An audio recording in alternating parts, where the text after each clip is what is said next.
Dalam keheningan, sabda Tuhan diperdengarkan. Biarlah sabdanya menemani kita hari ini. Bacaan dari Nubuat Daniel. Ah Tuhan, Allah yang maha besar dan dahsyat, yang memegang perjanjian dan kasih setia terhadap mereka yang mengasihi Engkau serta berpegang pada perintah-Mu. Kami telah berbuat dosa dan salah. Kami telah berlaku fasik dan telah memberontak. Kami telah menyimpang dari perintah dan peraturan-Mu. Kami pun tidak taat kepada hamba-hamba-Mu para nabi yang telah berbicara atas nama-Mu kepada raja-raja kami, kepada pemimpin-pemimpin kami, kepada bapa-bapa kami, dan kepada segenap rakyat negeri. Ya Tuhan, Engkaulah yang benar. Patutlah kami malu seperti pada hari ini. Kami orang-orang Yehuda, penduduk kota Yerusalem, dan segenap orang Israel, mereka yang dekat dan mereka yang jauh, di segala negeri kemana Engkau telah membuang mereka, oleh karena mereka berlaku murtad kepada Engkau.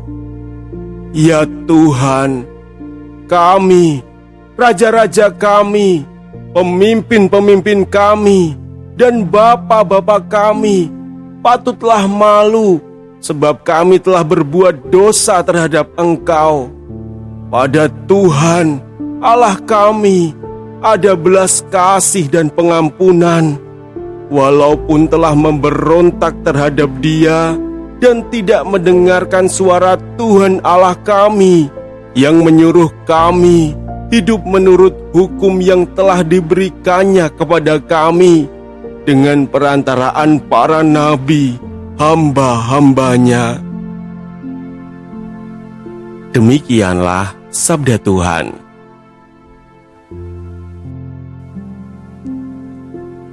Saudara-saudaraku yang terkasih, ada momen ketika kita sadar yang perlu diubah bukan keadaan luar, tetapi hati kita sendiri. Bukan karena semuanya hancur, tetapi karena kita tahu ada bagian dari diri yang mulai menjauh. Dalam doa Daniel, ia tidak menyalahkan orang lain. Ia tidak menunjuk keadaan. Ia tidak bersembunyi di balik alasan. Ia berkata jujur di hadapan Tuhan. Kami telah berbuat salah. Kami menyimpang. Kami tidak mendengarkan. Itu bukan doa orang yang putus asa. Itu doa orang yang berani bertanggung jawab. Seringkali yang paling sulit bukan mengakui salah di depan orang, tetapi mengakuinya di hadapan Tuhan. Karena di sana tidak ada topeng, tidak ada pembelaan, hanya hati yang terbuka. Namun yang indah dari perikop ini adalah pengakuan itu berdiri di atas keyakinan Tuhan itu pengasih dan setia. Daniel berani jujur bukan karena ia merasa dihukum, tetapi karena ia percaya Tuhan tetap membuka pintu belas kasih.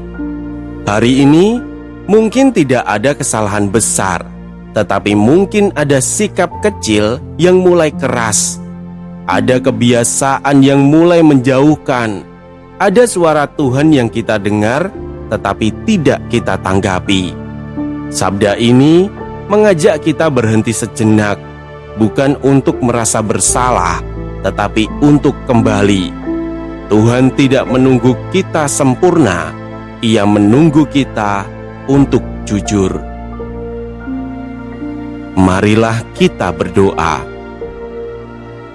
Tuhan yang setia, ajari aku rendah hati untuk mengakui yang perlu diperbaiki dalam hidupku.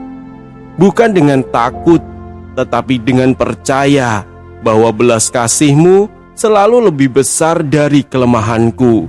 Pulihkanlah hatiku agar kembali berjalan dekat denganmu. Amin. Jangan biarkan sabda ini berhenti di kamu. Jika hari ini kamu merasa Tuhan berbicara padamu lewat bacaan ini, bagikanlah. Sebab setiap kali kamu meneruskan sabdanya, kamu sudah ikut ambil bagian dalam karya pewartaan. Semoga tersampaikan berkah dalam.